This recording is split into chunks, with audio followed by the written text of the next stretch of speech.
विधि विवरण अध्याय 1। मूसा ने यारदन के उस पार के उजाड़ खंड अर्थात अराबा में सूफ के सामने परान, तोफेल, लबान, हशेरोत और दीजहाब के बीच सब इज़राइलियों को संबोधित करते हुए यह कहा। पहाड़ी प्रदेश शेर के मार्ग से होरेब से कादेश बर्नेया तक की यात्रा 11 दिन की है। 40वें वर्ष के 11वें महीने के पहले दिन मूसा ने इज़राइलियों को वे ही बातें सुनाई जिनका आदेश प्रभु ने उसे दिया था।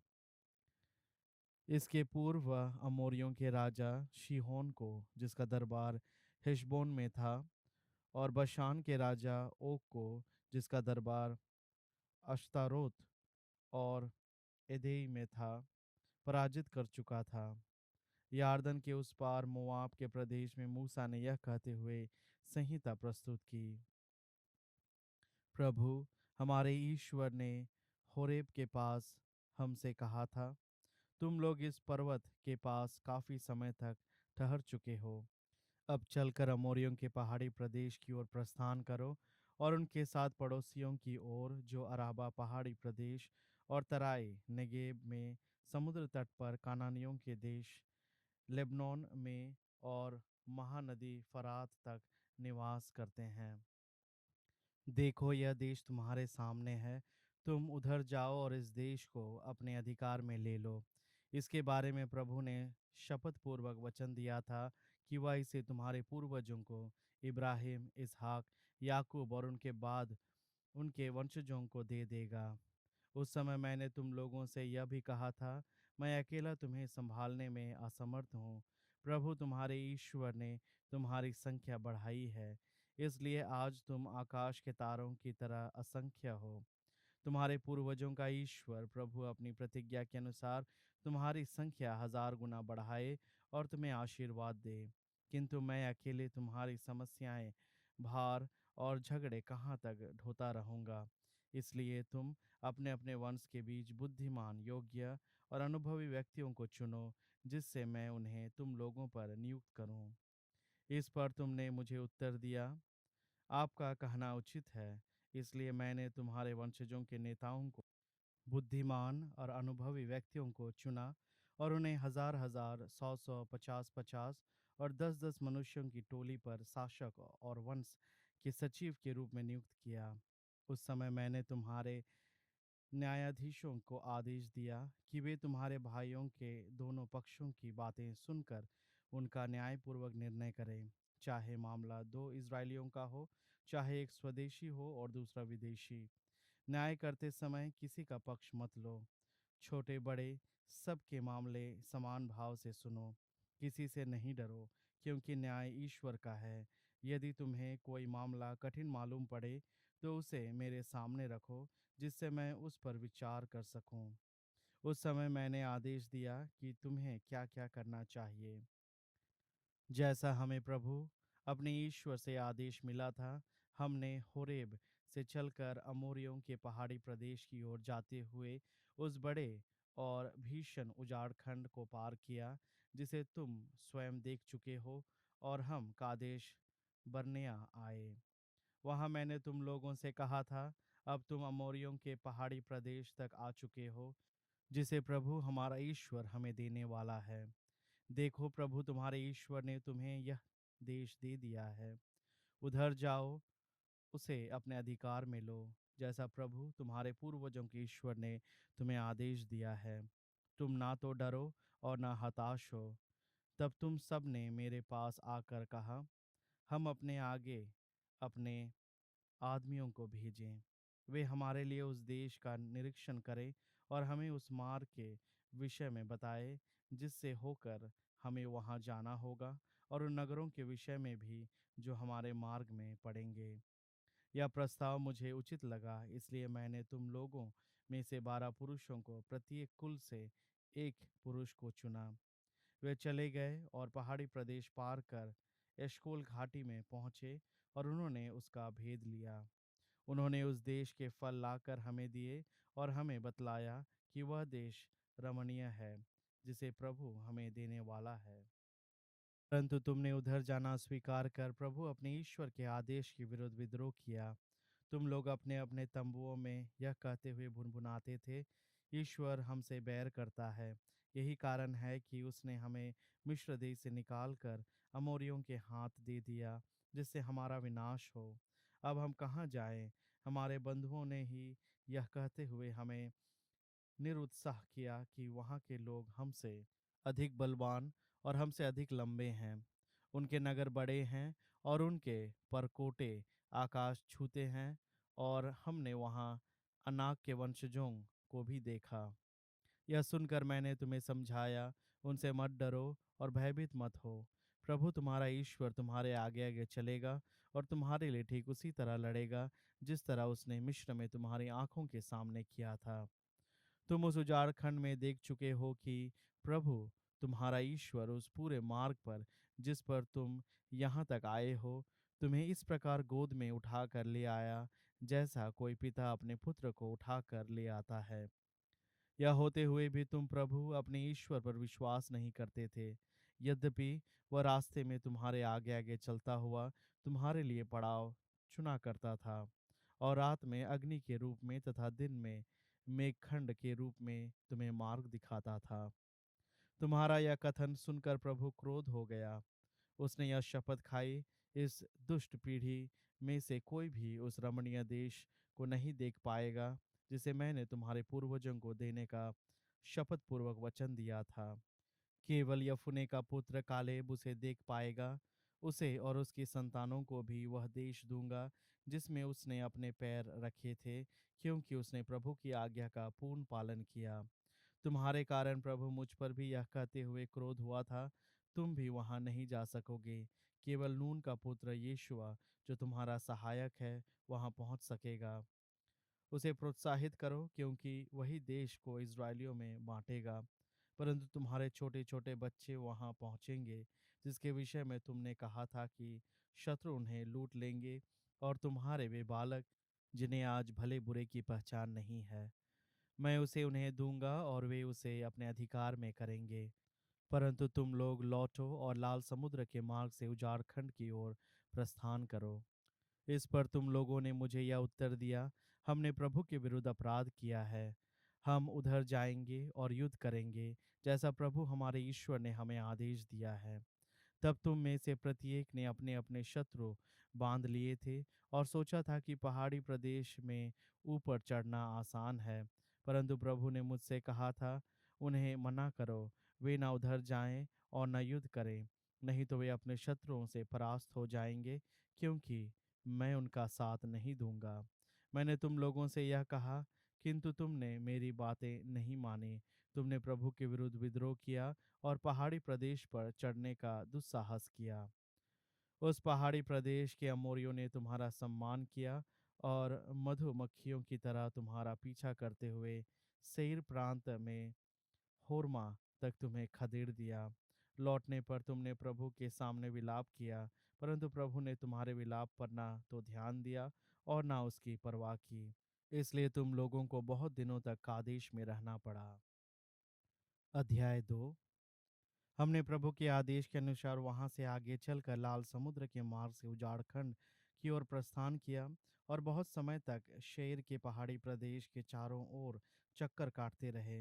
इसके बाद प्रभु ने मुझसे कहा, तुम लोग काफी समय तक इस पहाड़ी प्रदेश के आसपास चक्कर काट चुके हो।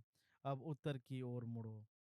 लोगों से कहो कि जब तुम अपने भाइयों अर्थात शेर के निवासी एसव के वंशजों के देश से होकर जाओगे, तो वे तुमसे डर जाएंगे।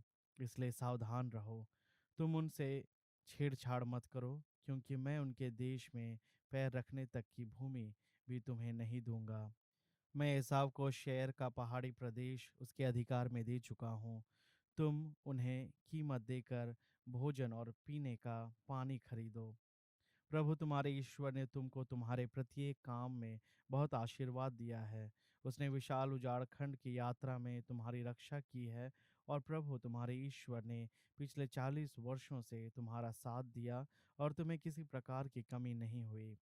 इसलिए हम एसाव के वंशजों शहर निवासियों के देश से आगे चलकर अराबा के मार्ग छोड़कर एलत और एशियोन गेबेर के पास मोआब के मैदानों की ओर चल पड़े। वहां प्रभु ने मुझे यह आज्ञा दी थी, मोआबियों को मत सताओ और उनसे युद्ध मत करो। मैं तुम्हारे अधिकार में उनके देश का कोई अंश नहीं दूंगा, क्योंकि मैंने आर प्रदेश लूट के वंशजों के अधिकार में दे दिया है। इनके पहले उस देश में एमी लोग रहा करते थे, जो अनाकियों के समान बलवान, बहुसंख्यक और ऊंचे कद के थे। वे अनाकियों की तरह रफ़ाई माने जाते थे, किंतु मोआबी उन्हें एमी कहते हैं। शेर प्रदेश में पहले होरी लोग रहते थे, परंतु एसाव के वंशजों ने उनका विनाश किया और उनका देश अपने अधिकार में ले लिया। इज़राइलियों ने भी ऐसा ही उस देश में किया, जिसे प्रभु ने उनके अधिकार में दे दिया था। प्रभु ने कहा, अब उठकर जेरेद पार करो। इस पर हमने जेरेद पार किया। जब तक हमने कादेश बर्नेया से लेकर जेरेद नाला पार किया, तब तक 40 वर्ष बीत गए। तब तक शिविर के योद्धाओं की पूरी पीढ़ी की मृत्यु हो चुकी थी, जैसा प्रभु ने शपथ खाकर उनसे कहा था। सच पूछो तो जब तक उनका शिविर से लोप नहीं हो गया, तब तक प्रभु का हाथ उन्हें दंडित करता रहा। जब समुदाय के सब योद्धाओं की मृत्यु हो गई, तब प्रभु ने मुझसे कहा, आज तुम आर के पास मोआब की सीमा पार करने वाले हो। अम्मोनियों के पास पहुंचकर उनको नहीं सताओ और न उनके विरुद्ध युद्ध करो, क्योंकि मैं अम्मोनियों के देश का कोई भाग तुम्हारे अधिकार में नहीं दूंगा। मैं उसे लोट के वंशजों के अधिकार में दे चुका हूँ। यह देश रफ़ाइयों का देश भी कहा जाता है। इसमें पहले रफ़ाई लोग रहा करते थे। अमोनी लोग उन्हें चमचुमी कहते हैं। वे अनाकियों के समान बलवान, बहुसंख्यक और ऊंचे कद के हैं। पर प्रभु ने उन्हें अमोनियों के आने पर भगा दिया, इसलिए इन्होंने उनके देश को अधिकार में ले लिया और वहां बस गए। प्रभु ने शेर के निवासियों एसाव के वंशजों के लिए वैसा ही किया। उनके आने पर उसने होरियों को भगा दिया था, जिससे वे उनका देश अपने अधिकार कर लें और उनके स्थान पर वहां बस जाएं। वे आज तक वहां बसे हुए हैं। कफ्तोर से आए कफ्तोरी लोगों ने भी अबियों को, जो गाजा तक गांवों में रहते थे, भगा दिया था और उनके स्थान पर वहां बस गए थे। अब आगे बढ़ो और अर्नोन नाले को पार करो। मैं हेशबोन के अमोरी राजा सिय्योन और उसके देश को तुम्हारे हाथ देता हूँ। उस देश को अपने अधिकार में लेने का उपक्रम करो और उन पर आक्रमण करो। मैं आज से सारे संसार के लोगों में तुम्हारे प्रति आतंक और भय उत्पन्न करूंगा। जो लोग तुम्हारे विषय में सुनेंगे, वे तुम्हारे सामने थरथरा कर कांपने लगेंगे।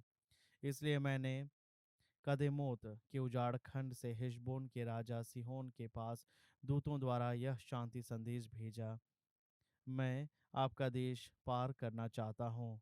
मैं शीघ्र मार्ग से निकल जाऊंगा।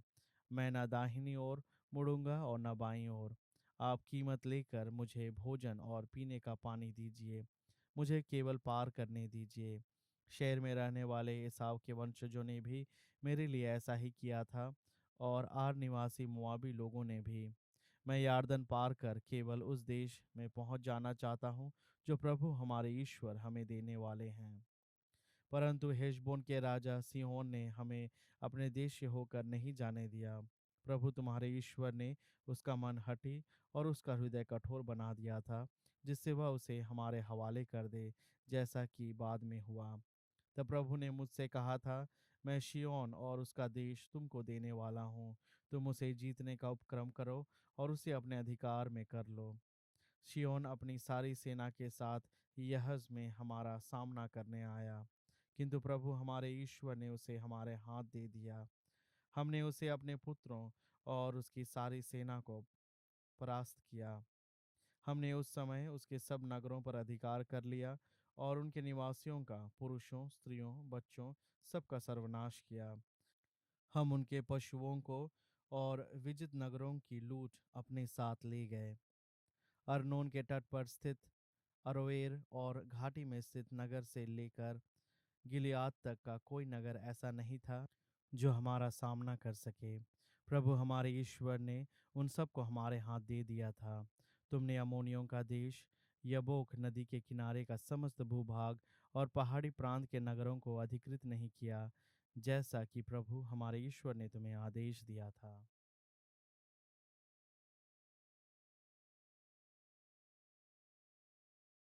स्तोत्र ग्रंथ अध्याय 88।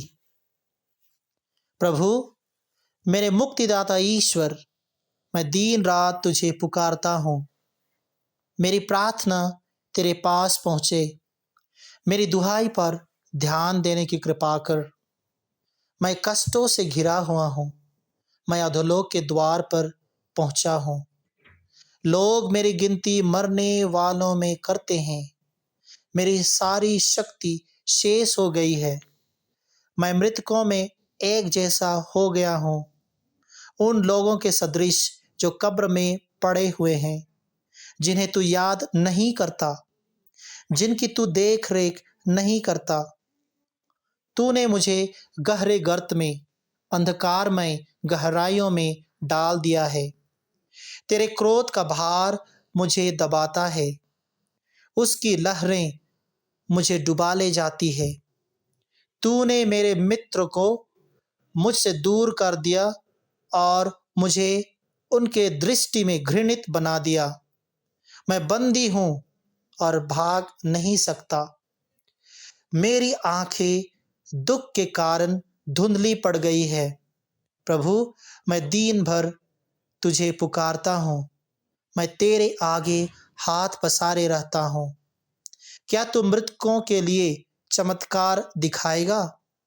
क्या मृतक उठकर तेरी स्तुति करेंगे? क्या कब्र में तेरे प्रेम की चर्चा होती है? अधोलोक में तेरी सत्य प्रतिज्ञता का बखान होता है? क्या मृत्यु की छाया में लोग तेरे चमत्कार, विस्मृति के देश में तेरी न्यायप्रियता जानते हैं? प्रभु मैं तुझे पुकारता हूँ, प्रातःकाल मेरी प्रार्थना तेरे पास पहुँचती है। प्रभु तू मेरा त्याग क्यों करता है? तू मुझसे अपना मुख क्यों छिपाता है? मैं अभागा हूँ, बचपन से प्राण पीड़ा सहता हूँ। तुझसे आतंकित होकर निष्क्रिय हूँ। मैं तेरे प्रकोप के व्याघात सहता रहा। तेरी विभीषिकाओं ने मेरा विनाश किया है। मैं जीवन भर उनसे जल की बाढ़ की तरह घिरा रहा। उन्होंने मुझे चारों ओर से घेर लिया है। तूने मेरे साथियों और मित्र को मुझसे दूर किया है। अंधकार ही मेरा एकमात्र आत्मीय है।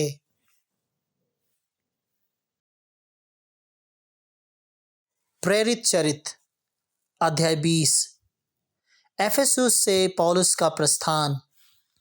दंगा शांत होने पर पौलुस ने शिष्यों को बुला भेजा और उनको ढाढ़स बंधाया।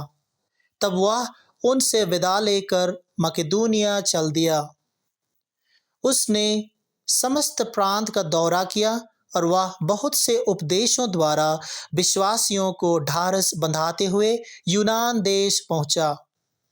वहां 3 महीने बिताने के बाद वह नौ से सीरिया जाना चाहता था, किंतु उस समय कुछ यहूदी उसके विरुद्ध षड्यंत्र रच रहे थे।